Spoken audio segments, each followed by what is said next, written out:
Welcome to Jordan and Drew, the Sports Crew, episode 54 now. And we have on Zack Rausch. So it's really today we got Zack and Drew, the Sports Crew, as Zack Rausch steps in. Jordon Lawrenz on vacation. He is in Arizona. He's coming back, though. Did a lot of good sporting themed stuff. Posted it was on our Twitter, on his Twitter. But yeah, with that, we got Zack on, as I said. So, Zack, how you doing today? Pretty good. How are you?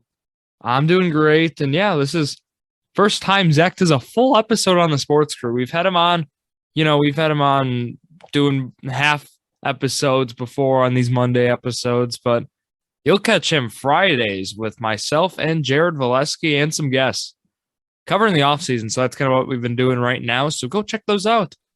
I know a lot of people last Friday enjoyed our episode. That was where we covered the Patriots and Bears, and that was a lot of fun. But yeah, we got more stuff coming your way. And Zack, do we know what teams we are covering this Friday in our offseason series?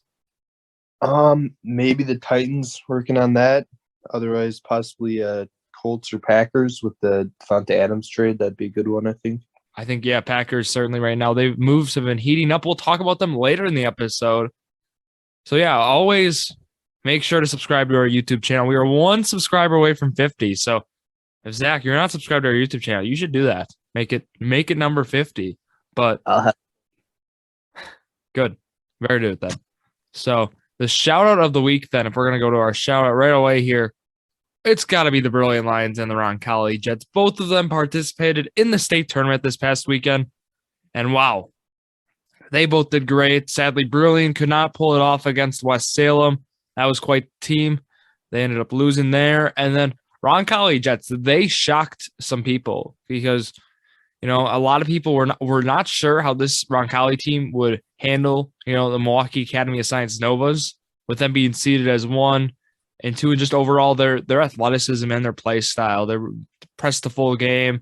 A lot of they have some flashy transition plays, and wow, Roncalli took it to them. Coach Joe Garceau, beautiful game plan. We saw him really build a wall. I kind of compared it almost to what we saw, the Raptors do with Giannis is similar to what we saw at the state title game for Division 4. And yeah, the Roncalli Jets pull it out. We'll talk about that game more tomorrow on our EWC state breakdown. That would be with Robert Shimmick and myself, with both of us being at state. So that'll be a lot of fun. But yeah, shout out both those teams. Incredible seasons, incredible players, incredible teams. Yeah, just overall, top to bottom, that's what a winning program looks like in both of those squads. And let's move, Zack, now to the stats of the week. Do you know what the stats of the week is, Zack? Have you been a part of this? I've listened to a couple episodes with it, yeah. Yeah, so we're just going to go through some of the stats that happen around the week in sports. And with that, a lot of them, you'll notice a little bit of a theme here with March being kind of mad, right? So let's start with the St. Peter's squad, Zack. Did you see this? The St. Peter's Peacocks, the 15 seed that made it to the Sweet 16? Yeah, they had a couple upsets, which kind of destroyed my bracket, but, always good game. Always, you're right. St. Peter's men's basketball coach, Shaheen Holloway, made $266,000 in 2019, and that's including bonuses paid and value of benefits per school's most recent federal tax documents. John Calipari, his basic pay from Kentucky for this season, not including benefits and perks or bonuses, $8.5 million. So look at that. David and Goliath story, it felt like, with that game, and it was just really good to see St. Peter's make it to their first ever Sweet 16 ever. So that's a stat I liked. And then here it is. Coach K, he embarks on his 36th NCAA tournament. And he entered with 12 career Final Four appearances. And that ties the great John Wooden for the most by any head coach in NCAA tournament history. They're looking good right now. It depends if they can knock off the Zags, Gonzaga, to really see if they can make that Final Four run again. But here it is. Next stat, another NCAA tournament, another one for Kansas. The Jayhawks have won a game in each of the last 15 NCAA tournaments, and that's the longest active streak by any program. They had a little bit of a scare against Creighton on Saturday, but they got it done, so no worries there. With San Diego State, they fell in OT to Creighton. That game happened a few days ago already. The Mountain West Conference, they finished 0-4 in this year's NCAA tournament. They're just the third conference to finish 0-4 or worse in a single tournament, joining the 1989 SEC, which finished 0-5, and then the 1985 Pac-10, which was 0-4. So, yeah, the Mountain West Conference, they really underachieved this year if you look at some of the squads. But overall, I mean, that's just that conference wasn't the strongest, and that can happen now in March. We there's always that narrative with the Big Ten, right, where they can't win big games. I mean, they can't make it far in the tournament, which we'll see if that comes, if that comes true or not. But we saw Iowa already get dropped right away, but we'll have to wait and see with that. And then, I mean, I threw a baseball one in here because I had to, right? Starting up soon. Looking forward to it. With Monte Harrison being DFA'd by the Marlins, the second worst trade in Marlins history is Yelich for 4 players, which this was the trade, right? It was Monte Harrison, Luis Brinson, then Jordan Yamamoto. All 3 of those guys are already gone. They've been out of the system. They've been traded. They've been, DFA'd, all that good stuff. Isan Diaz is the only guy left. He's batting 185 in a career 439 big league at bats. Zach, what do you think about, this trade? We go back to it. I mean, what a steal for the Brewers. I know Yelich hasn't been the same, but still a steal. Yeah, I mean, whenever you can get a player of Yelich's quality for the amount that the Brewers had to give up, I think that kind of changed on their franchise, and it definitely helped them back in the 2019 season, and it still helps them today with adding another bat to the lineup, even though Yelich hasn't been the same as you said. Yeah, and I think that number one trade for sure has got to be the Miguel Cabrera trade, and then of course there's a lot of trades that could go up here for the Marlins. Giancarlo Stanton can go up there. There's just been some guys they've given up that it's like you're scratching your head, right? And it's tough to hit down in Miami, but they got Jorge Soler. We'll see if that helps out, that offense. But I don't know. I like Sandy Alcantara because looking at where they play, he's their starter. He had a great year last year, but just looking where they play, that ballpark is tough to hit in. I think he's going to have another great year, maybe even better. But yeah, with that, let's go to On This Day. The date is March 21st, 2022, and let's hear them. So on this day in 1953, an NBA record, 106 fouls and 12 players foul out, which was in the Boston-Syracuse game. Zach, this sounds like a lot of Kyle Whitmus is playing, right? Is that what I'm understanding? I think he'd fit in great on that team. I think he would play. Yeah, he would handle this very well. Just being able to foul, right? I mean, this sounds like a skill at this point. 106 fouls and 12 players. Wow. That must have been a long game, but in 1955, I thought this one was interesting. The Brooklyn Bulletin, they asked Dodger fans to not call their team bums. And I don't think they'd be asking that today. Look at what the Dodgers have done with their lineup. Zach, they're throwing out the best lineup we've seen in the 21st century, in my opinion. I don't know if you agree. Yeah, probably. I mean, obviously they have the high payroll, which is a different argument, and the whole salary cap, luxury tax, all that type of thing. But yeah, if you have the money, I mean, they're definitely doing what they should be doing with it.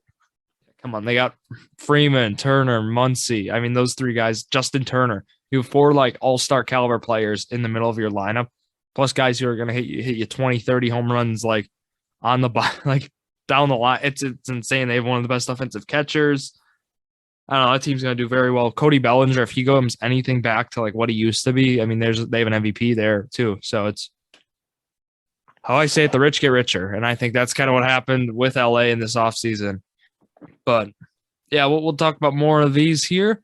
1961, Art Modell. He purchased the Cleveland Browns for the then record sum of $3.9 million. So we saw the Browns just go out and spend some money. We'll talk about it in the offseason. We'll talk about what they did, what they all did when we talk NFL. But 1970, on this day, in 32nd NCAA men's basketball championship, UCLA. They beat Jacksonville 80-69. Bruins' 4th straight title under Coach John Wooden. And we mentioned him earlier, legendary coach for the Bruins. I believe Kareem Abdul-Jabbar would have been on this team, but then Lou Alcindor. He could have been drafted, 1970, but I think this was his last year. I think he won it here then, and then I think he went to the draft, and then he ended up with the Bucks. 1984 on this day, NFL owners, they passed the infamous anti-celebrating rule. I had to throw that one in there, Zach, because we know that one is loved by the fans, right? Oh yeah, I don't know anyone that doesn't like that rule. Celebrating, 15-yard penalty. That's how they thought it should be. Thankfully, they've kind of relaxed that rule because that's made it very exciting. But with that, Zach, let's head into the weekly sports talk. We got a lot today. We're going to be starting with some basketball. We'll go from college to NBA. Like I said, high schools tomorrow we'll be talking, and then we'll talk some NFL. We'll talk, college as well. We'll see what happens here. So, just to start, we got to start talking about the UW-Milwaukee Panthers.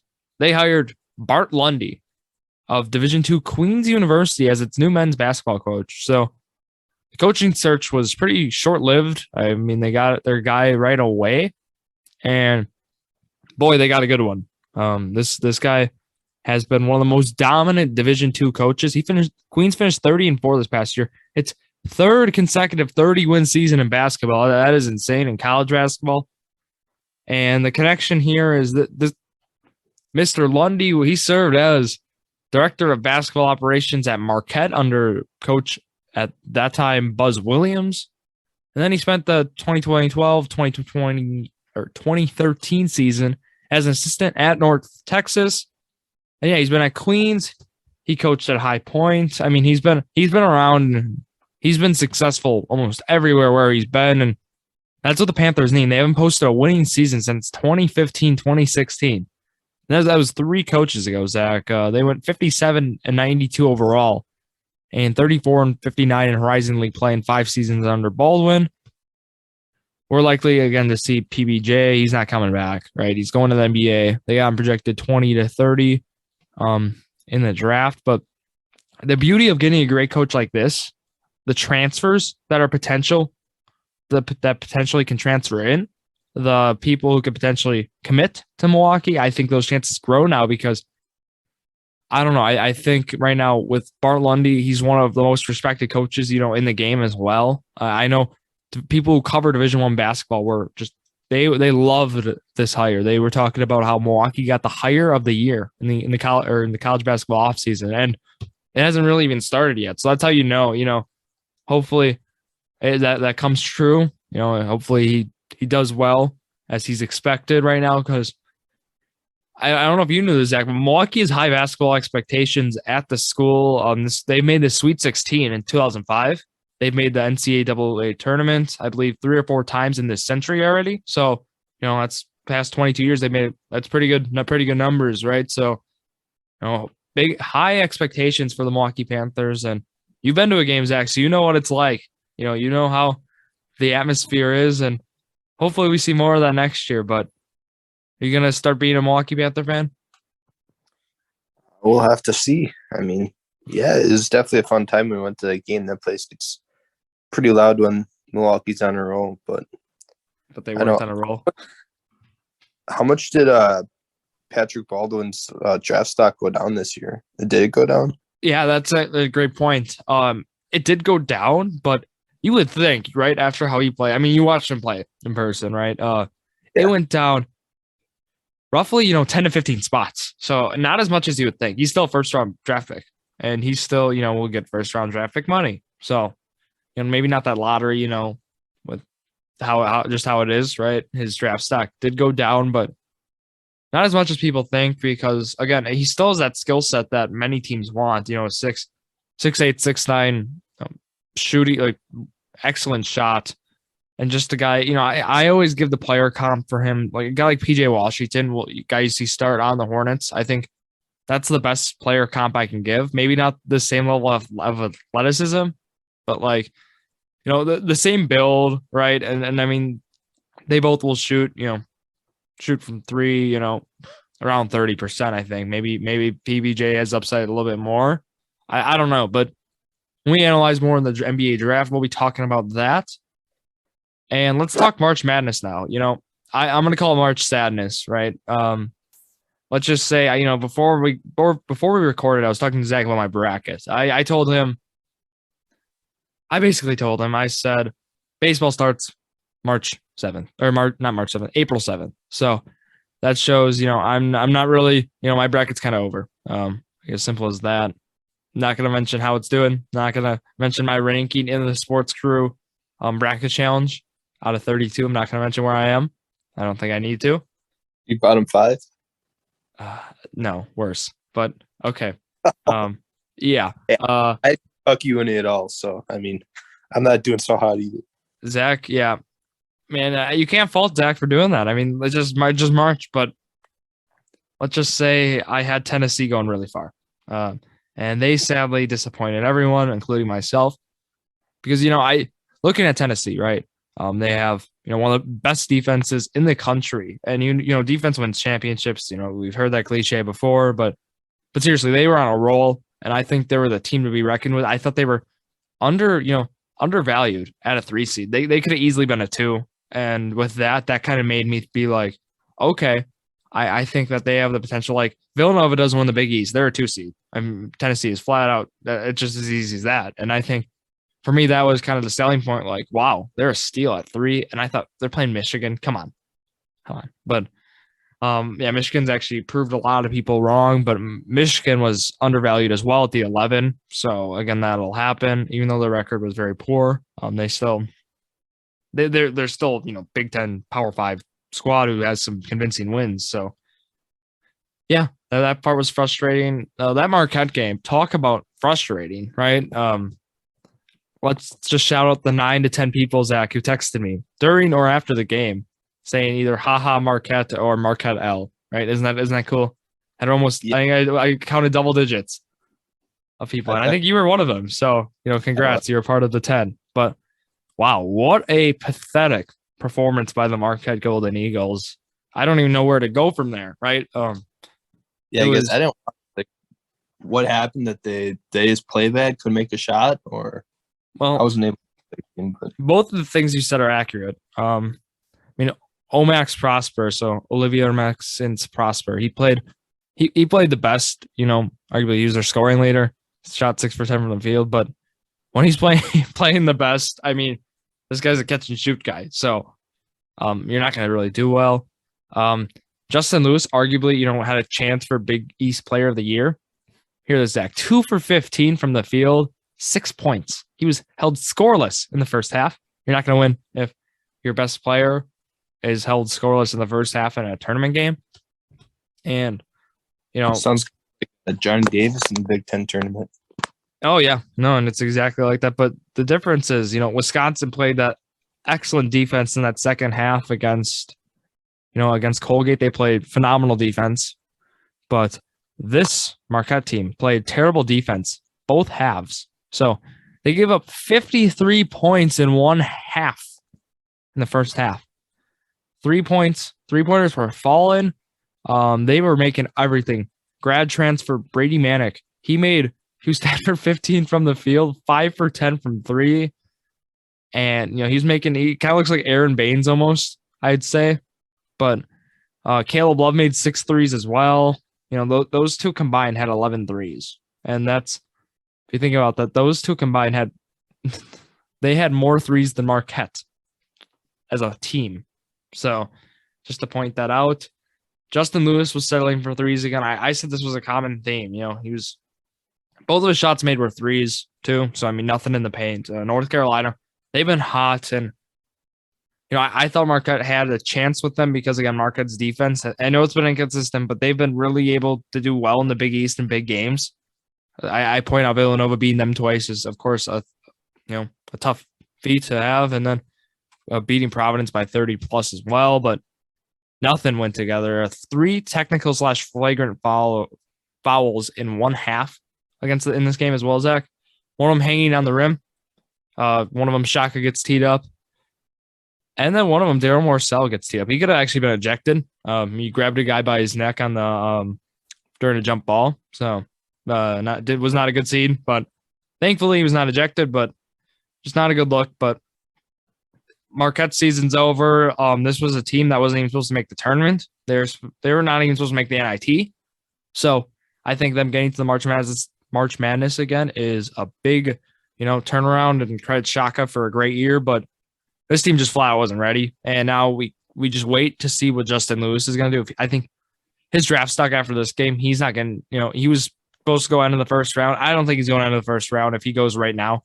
I think with Marquette, if you're Marquette, you need to say, all right, Justin Lewis, if you stay one more year, odds are, he's going to end up going top 15, top 20, because that's just how it is. If you stay one more year to prove his game, because right now he's not ready.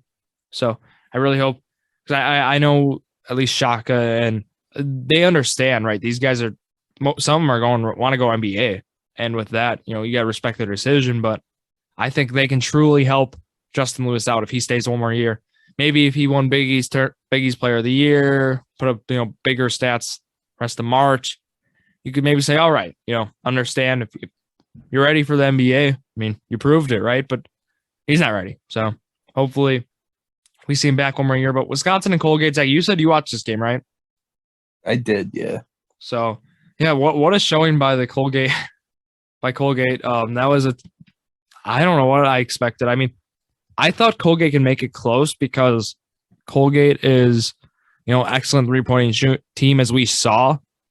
And they just have, they have some pieces. They were the hottest team in the nation in terms of, winning and such. But, that first half, that scared a lot of Wisconsin fans. But they were able to take care of it. That Wisconsin defense I always credit. I think they are, the last 10 minutes, they played the best defense they played, that whole game. And then that can win them games there. And Johnny Davis, though, Zach, what did you think of watching him play? Well, at the beginning of the game, he wasn't hitting a whole lot of shots. I thought he was going to kind of have an off game again. But then he really stepped up at the end of the game. He kind of got hot. And I'd say he was the one that put the game away for the Badgers in the end. Yeah, and they only won by 7. He definitely did. I was talking with Jared of the Jordon Million about this. His shot selection is going to be a common theme, I think, in this tournament. If they want to win, I think we really got to see his shot selection be more controlled, more disciplined, because, wow, he'll chuck it up. This is not, Wisconsin star players in the past have not been players like him. Like, that's where I find it so weird how he's been able to thrive in Wisconsin, just having the ball in his hands and him just throwing up shots. This wasn't Sam Decker. This wasn't Frank Kaminsky. This is Johnny Davis. Johnny Davis does what he wants. It seems, he'll throw up those double contested threes. We saw him airball a couple shots, right? And they were bad airballs, but again, he has the green light, and maybe he doesn't, but he gives himself the green light, and he's going to shoot it whenever. And, he's a volume scorer, I think, in that. So he'll score in bunches, and we saw him score a lot in bunches in the second half.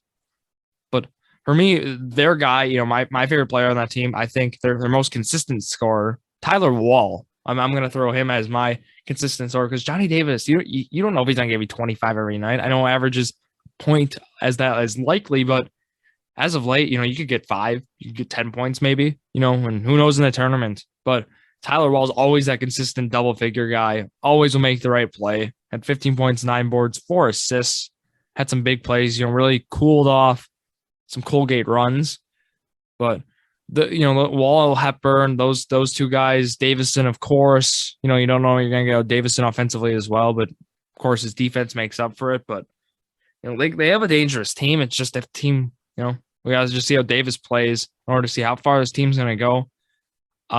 People might be happy with that Iowa State getting that matchup against Wisconsin, but if I'm Wisconsin, Iowa State is kind of dangerous there at the 11. Tyrese Hunter of Racine St. Catharines. So he was at State last year for basketball. I was able to watch him play in person. He was Big 12 Freshman of the Year, Zach, and his Iowa State Cyclone squad, they are hungry for some wins. So maybe, I'm rooting for Wisconsin, of course, but you don't know how this next game's going to go against Iowa State. I think, they might shock some people because people might be thinking, oh, this is 11, should be a nice win. But, Iowa State is, a tough task, I think, in order to get to the Sweet 16 here. But we'll have to wait and see. Do you have anything else there with Wisconsin? I was talking to Jared, and he told me that Wisconsin has Iowa State by 10. So okay, you definitely have some different thoughts on the game. So it'll be interesting to see how it goes. Well, my rebuttal to that is it's March, and I think that's all I need to say, right? March has proven to be. There's been some wacky upsets. So let's talk about them, right? We're not going to go into depth about them, but the 15 seed St. Peter's, they make the Sweet 16, first time in their school history. Murray State they beat, and they beat Murray State by 10, the 7 seed, and then they beat Kentucky by 6. So, I mean, I don't think anyone had that in their brackets. I certainly didn't, but UCLA, they take care of St. Mary's, no problem. They beat them by 16. Good win for UCLA. I do have UCLA going far in a lot of brackets, so that's, and people might question that, but again, because this isn't the same UCLA team as last year, it really isn't, like record and performance-wise, but I went with it. Providence, a lot of people have said Providence is going to be the team that gets upset. They chose them in both of the games against Richmond and South Dakota State to get upset, but they beat Richmond by 28 points. They took care of them. That might be a scary game for Kansas because Providence is playing their best basketball again right now. They've been inconsistent, though, so one slip-up is for sure a possibility. Michigan, Tennessee, that game, don't want to talk about it. Michigan wins by 8. That game really hurt the bracket. Otherwise, everything else has been, UConn losing right away. That kind of hurt some people. UConn, the Huskies. Actually, some ESPN analysts said UConn going far, which I respect. That UConn team was solid, top to bottom. Alabama goes down by 14. That was just one of the most inconsistent teams this year.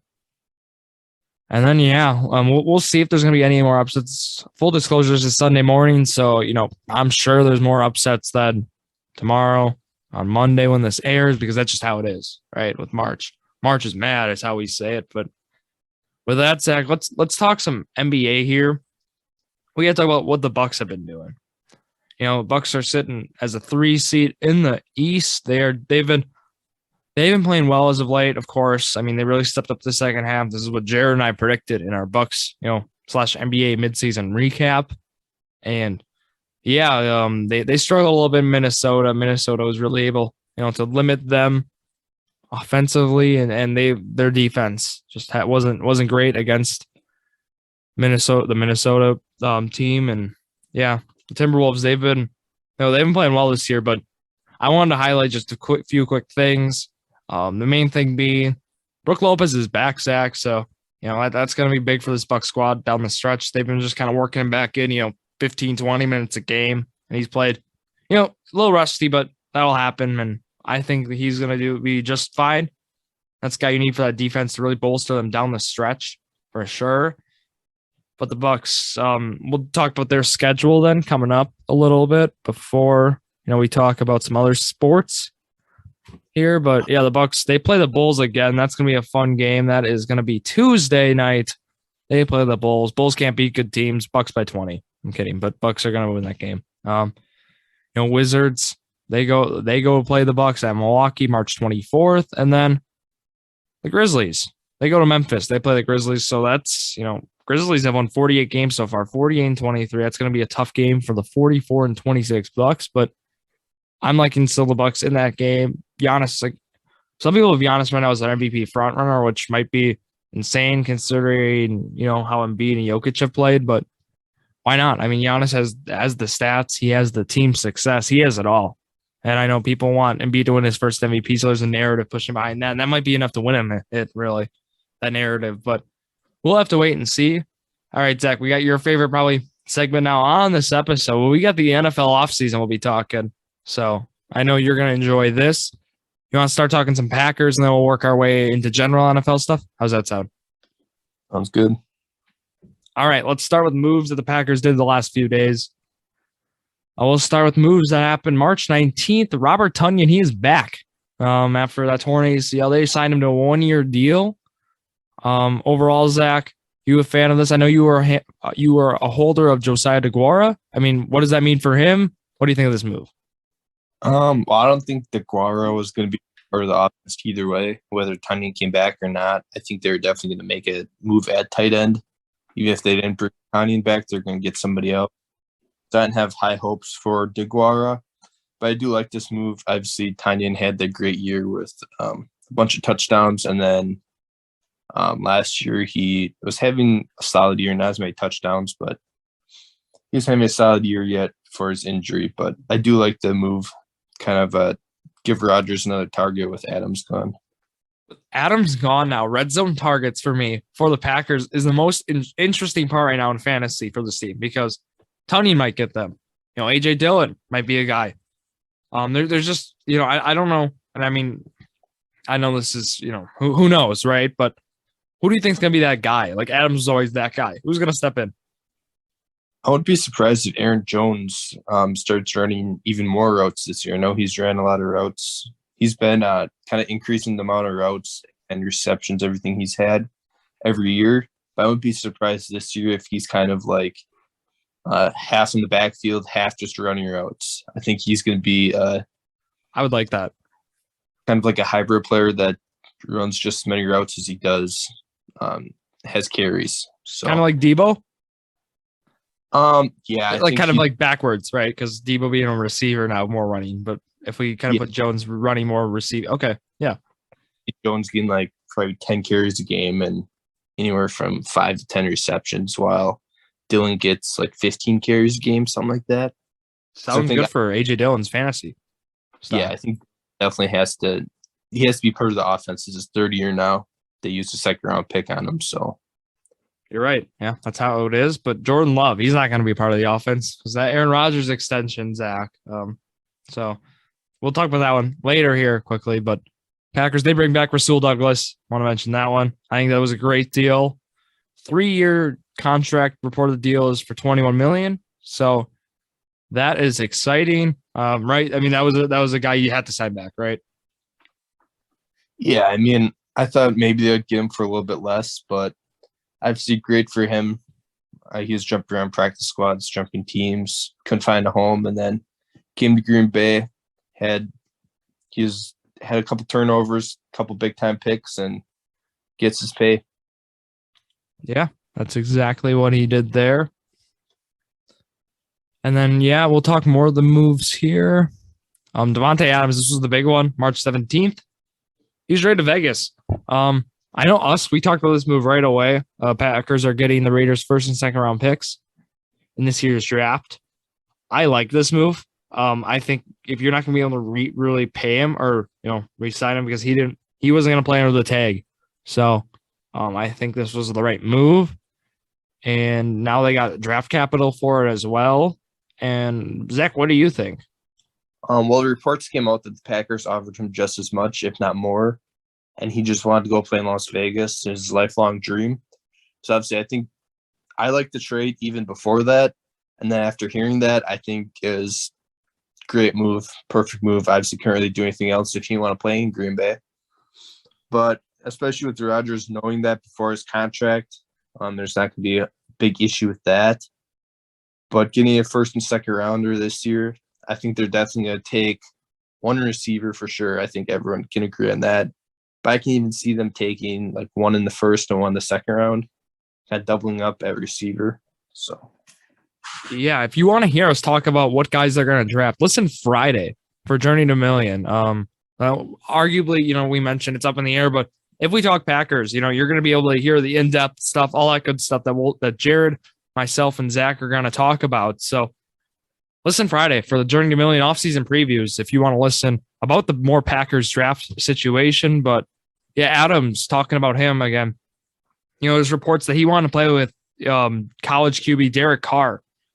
And it wasn't because of the money, like you said. So I think, now he's able to go play in Vegas in that wonderful venue that they have in Las Vegas. And yeah, that was quite the trade that broke, but good for the Packers getting guys. And yeah, we'll talk about those receiver prospects more in a later episode on the Journey to Million. But how do you think this affects Hunter Renfrow next year for fantasy wise? That's a great question because right, they've been able to grab a lot more guys for that offense. And I don't know. I mean, obviously, I think it hurts them because we like any fantasy sport, right? The more you're going to want more like receptions, you're going to want more minutes in basketball, you're going to want more at bats in baseball. And anytime there's a player that comes in and limits one of those factors, your stock definitely is not looking good, right? So I think Renfrow, I think this hurts him. And maybe there's an argument that maybe it helps him because maybe he's less of a guy you game plan against. I mean, I can totally see that argument, but at the end of the day, I mean, he's losing receptions, I think, with Adams showing up. So I think it helps them because I think they're going to be passing a lot more because they have Waller, they have Renfro, they have Adams now. And obviously defense is going to be more worried about Adams than Renfro, so they're going to be having that coverage on Adams, like you said. But Renfro had an underrated fantasy season last year. He had a pretty good year. And I think he was top 15 for receivers. But with Adams now, I think they're going to be passing a lot more, so that's going to boost Derek Carr's stock or his draft value.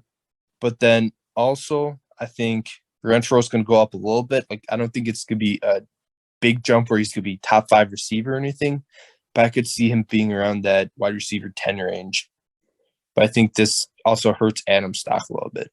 What about Josh Jacobs? Is this the guy who it really hurts? Because if they're going to go more passing offense, like you said, with all those weapons, is Josh Jacobs going to be as much as a weapon as we've seen in years past? Yeah, I mean, I was never a big Josh Jacobs fan just because he didn't get a whole lot of receptions and he's pretty inconsistent. He could have like 5 points one week and then also next week he gets 2 touchdowns, has a 20-point week. But with Kenyon Drake still there, I think Josh Jacobs is going to go from kind of that running back 2 to maybe a high-end running back 3. I think it definitely does hurt his stock. Maybe instead of getting 20 carries a game, he'll get 15.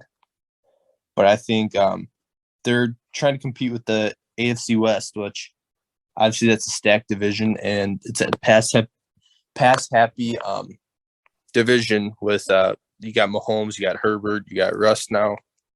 So I think they're trying to go along those lines, and they're going to be passing a lot. So I think it does. That division is insane. Like you said, I don't even know if they even finished third in that division. But I think, I think this move, I think that puts them, I think at least third, or maybe third is their destined spot. I don't think. And you may ask who I'm going to put last. I think I don't want to put the Broncos last because I think that team's actually done a lot of great things. Of course, the Russ, and they still had a solid pieces around. But I don't know if this Raiders team, Zach, is in last place because I certainly think the Chargers are going to make that leap. Look at what they've done. And I don't think you can count out the Chiefs. So who are you putting in then? What? Who are you putting in last then? I think I'd put Denver, and I think it'll be close. I think it'll be by maybe identical records based on tiebreakers, something like that, because that's how good this division is. Yeah, this might be a hot take, but I don't think Chiefs are in the division this year. Are you going Chargers? I think I'm going to. I like that. I mean, I think think get more consistent and not because I think the going for it on 4th down, while it's exciting to watch and definitely was good at some points, I think it did kind of hurt them and maybe lose them a game or two throughout the year. What about this, Zach? Now they have a better pass rush, better defense, where they have maybe more trust to do that. Yeah, and especially one of their underrated signings, Sebastian Joseph Day, the defensive tackle from the Rams. I mean, he's reuniting with Joe Staley, who is the Rams defensive coordinator. And obviously, Joseph Day was playing along Donald, so that maybe made him look a little bit better. But now he's playing along Khalil Mack and Joey Bosa. So is that really a downgrade? I mean, it's not going to align with no other stars around him. I think that was a great move. And obviously, J.C. Jackson was another good move. So the defense is drastically improved. And with Herbert, right? I mean, Herbert now in his 3rd year coming up, that's going to be nice to see. I think this Chargers team is going to be a force to be reckoned with. And maybe even with Joe Staley, maybe they're going to start, maybe not going for those 4th down things. There could be the other argument where they have so much trust in their defense. Let's just put our defense's hand. They'll get us the ball back. So I think, it could go either way. And I think that'll really help Joe Staley's decision-making, being less indecisive because now you have a defense, so more confidence, hopefully, with them. Well, let's talk this Rodgers extension quickly here before we go more general NFL. That 3-year deal is an extension again, so he was not a free agent. It was for a little more than $150 million. And, if he doesn't retire after the 2024 season at the end of the 3 years, those 2 extra years will be restructured. And that's just how it is. And they free up $18.2 million in cap space this year by extending Rodgers. Zach, of course, I mean, you have to get, I said this, I said you have to pay Rodgers whatever money he wants, right? He's a guy, there's only a few guys where you do that. And I think he is certainly one of them. Yeah, and he's still getting his money. He's helping team free up some more cap space. Obviously, that money has been used to bring back guys like Campbell. So I think Jair is probably going to get an extension here soon. So they have the cap space for that now. But I like the move. That's your Rodgers still gets his money. I think, like you said, after those 3 years, after 2024, if he does decide he wants to keep playing, they're going to have to redo his contract, probably get a new contract again. But yeah, we're good. Yeah. Packers, they re-signed Devondre Campbell. This is from March 14th, so this is the last one we'll talk about as it's a week past already. They give him a 5-year, $50 million deal. Wow. I'll take him for $10 million a year, Zach. Came out of nowhere as a 1-year, $2 million summer signing. An all-pro linebacker now. I think this was awesome. I mean, I have no complaints. Lock up a guy like that. Campbell and Douglas, the two guys I think you have to sign. They got them both back, so really happy to see that. What do you think, Zach? Yeah, I don't know if it's the length of the contract is why the Packers were able to get him back for 10, but I thought he was going to get maybe that 13 to 14 range. I thought he was going to get a little bit more, but I don't know. Maybe he just wants to stay in Green Bay. There's a lot of things that could have factored into that, but I like the signing for Green Bay. Definitely helps that defense. Definitely the length, I think, for sure. But yeah, let's talk about some general offseason moves here quickly. Let's start. I'm going to throw some teams out there, Zach. We're going to talk about them. Pretty brief, right? Cleveland Browns.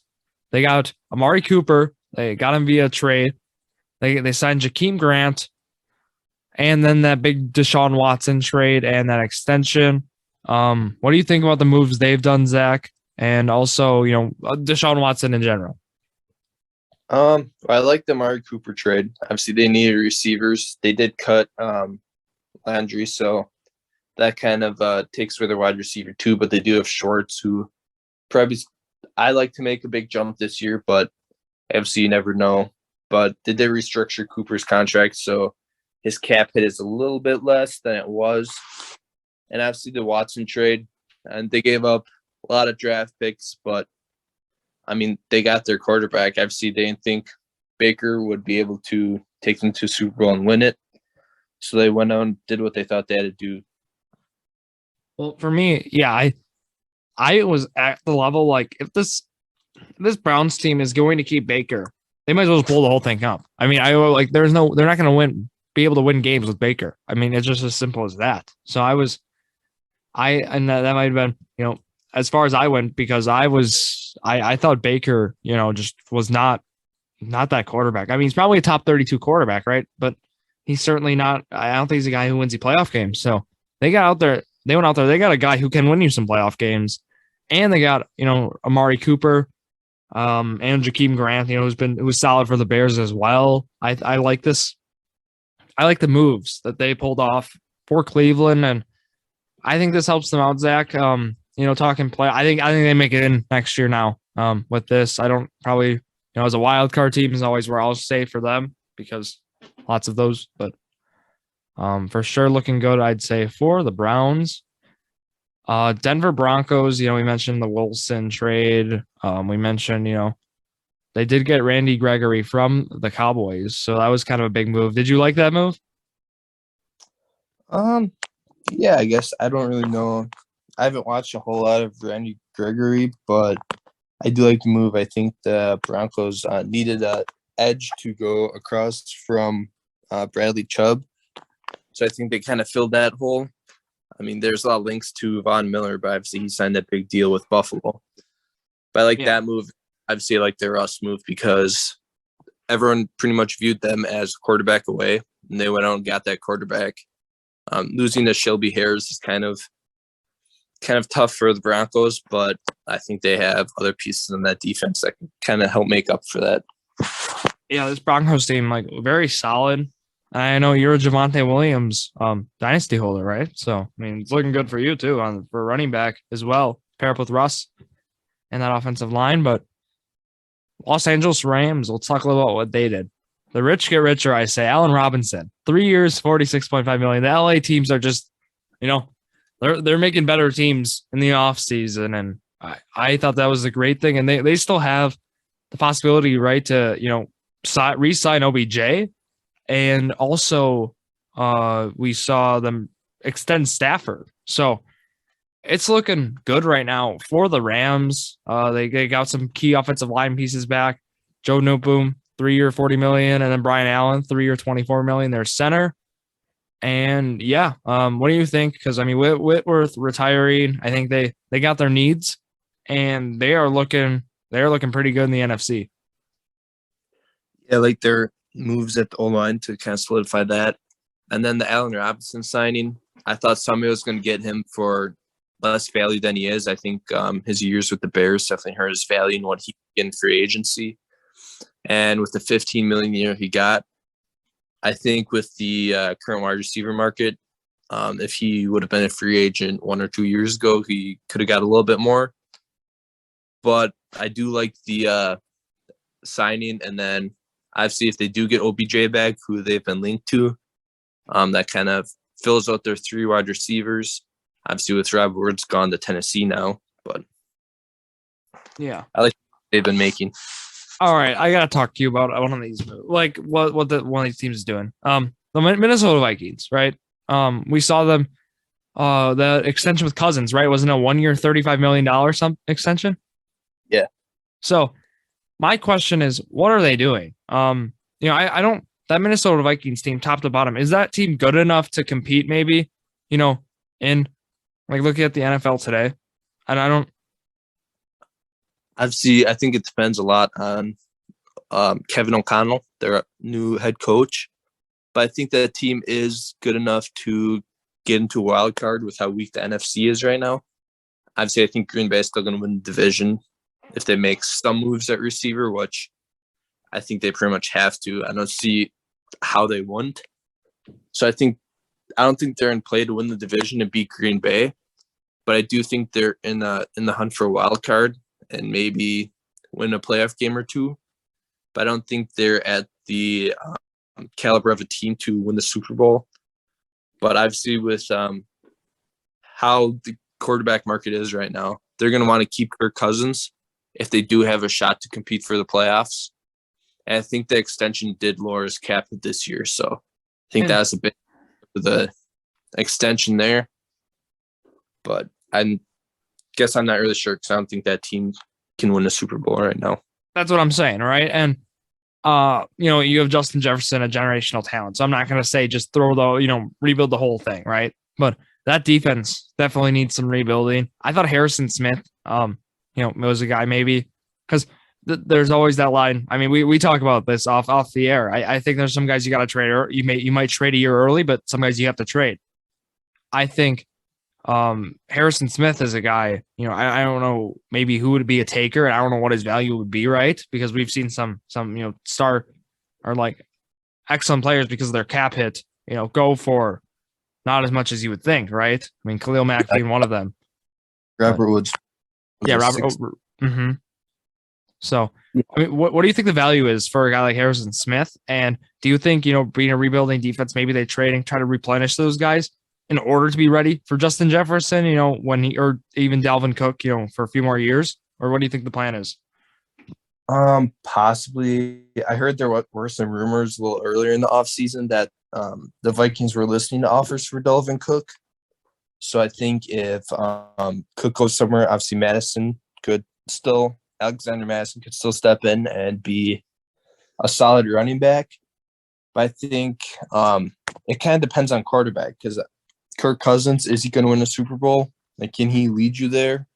Possibly, but I think you need a pretty good team around him, kind of like Jimmy G in San Francisco. But Harrison Smith, his value, he is getting a little bit older, so I think you can maybe get 4th or 5th for him. I don't think you're going to get day 1 or day 2 draft pick.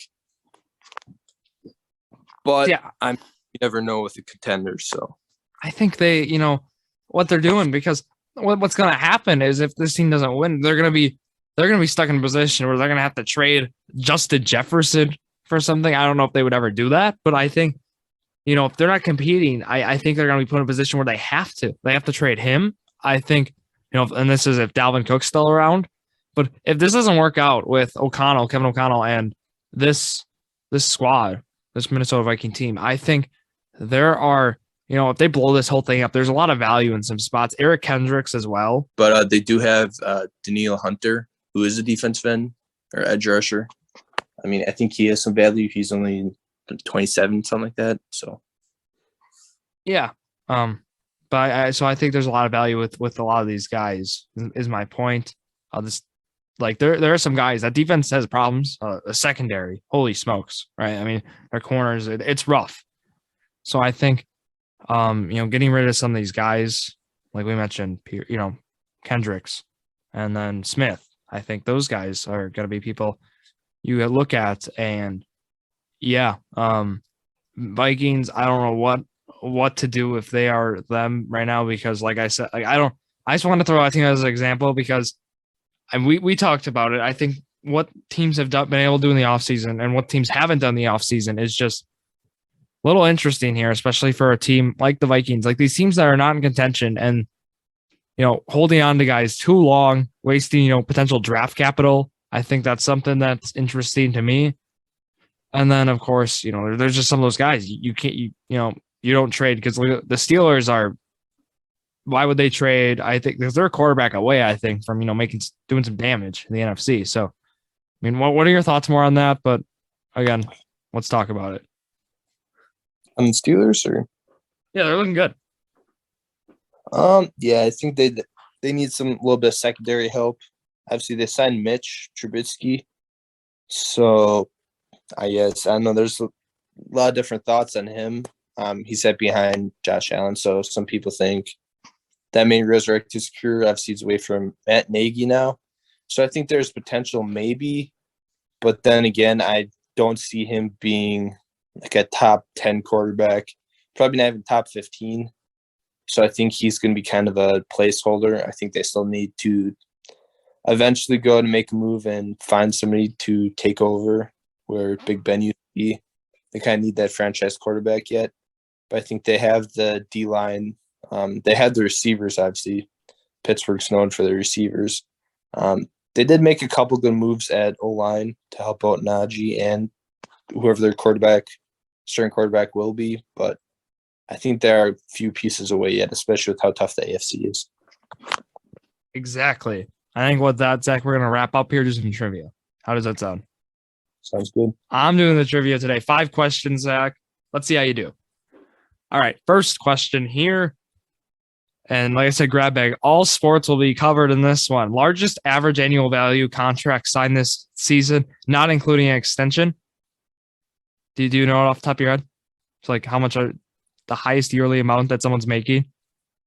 Is that including like soccer and everything, or just the 3? No, just football. Just football. Just this football. Year? NFL. This offseason. I got 3 options for you as well. Okay. Christian Kirk, Von Miller, or J.C. Jackson? J.C. Jackson was 5 for 82.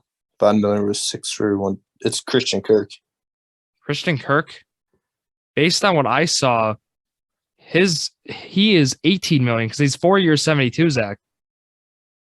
Okay, so that's going to be... It's Von Miller, 6 year, 120. So the answer there would be B for Von Miller. All right, here's a NCAA March Madness one, Zach. Hopefully you can get this. Who was NCAA March Madness champion in last year? So who was it in 2021? It was Baylor. Yep. You are 1 for 2. True or false? Marquette hasn't won the NCAA men's basketball championship before. Is that true or false? False. That is false. They did indeed win it, Zach, 1977. Al McGuire, his squad beat North Carolina. They couldn't do it this year, but they did beat him before. Was that when Dwayne Wade was there, or was that before him? That is like 26 years before him. Dwayne Wade was there in 2003. What year did you say? 1977. Oh, I was thinking 1997. No. What role do the Brewers plan to use Andrew McCutchen in for 2022? Designated hitter. Ding, ding, ding. You got it. 3 for 4. All right. Last one. I did say this earlier in the episode, so we have to see your listening skills. What seed as of March 20th, 2022 are the Bucks currently in for the Eastern Conference? 3 seed. They are 4 or 5 for Zack. There's some easier ones in there. Zach's first time really doing trivia, so we have to work him in there, right? Ironically, he gets the one NFL one wrong, but he does well in the other ones. So we'll take a 4 out of 5 for you, Zach. And yeah, that's kind of how trivia rolls here. 5 quick questions. And yeah, how was it being on your first full episode of the Sports Crew? It was fun. Something different from Journey to a Million. Yeah, and with that, I mean, we'll talk more NFL, Journey to a Million. So listen Fridays, because we'll have some guests on. It's a lot of fun. We get some records. We do some fun stuff. You'll hear Zach say some wild things, saying like the Jets go 9-8. So I stand by that. So yeah, Zach, there's some bold takes on there. We have it all. So talking some scheduling here before we go. Tomorrow, you'll hear myself and Robert Shimmick. We'll be talking state basketball. We'll do a little recap there. And then we have Drew's College Athlete Spotlight. So catch that Wednesday. We have a guest on for that, of course. Thursday, EWC Girls Season Recap is coming out. Robert Shimmick and I are on to discuss the whole thing. Journey to Million is Friday. So that's myself, Zach Rausch, and then Jared Valesky, of course. We'll be talking some offseason, doing some 2 teams. And then next Monday, finally, you will hear Jordon Lawrenz back with myself. We'll be talking, episode 55 of the Sports Crew. So that'll be a lot of fun. Probably more March Madness. MLB is coming up. That Brewers season / MLB season preview has got to be coming up because I have a lot of bold takes for that. I'm excited to share them. But yeah, with that, I mean, shout yourself out, Zach. Where can the people find you? I think it's ZRausch21 on Instagram. Yeah, so follow him there. And of course, follow the podcast platforms. First myself, Drew Skyberg, DREW, on all the social media platforms. And then, yeah, the podcast stuff. JD Sports Pod is our Twitter. I mean, I was posting state updates the whole way. Posting halftime finals, pregame scores, and all that good stuff for the state games. And then also Instagram, Jordan_Sports Crew. Follow us there, of course. YouTube, get us to 50 subs. Got to do that. Jordan Drew the Sports Crew as well. And then our Facebook, Jordan Drew the Sports Crew. If you don't have any of those, always Facebook. So, yeah, with that, thank you all for listening to yet another episode of Jordan Drew the Sports Crew, the perfect podcast for you.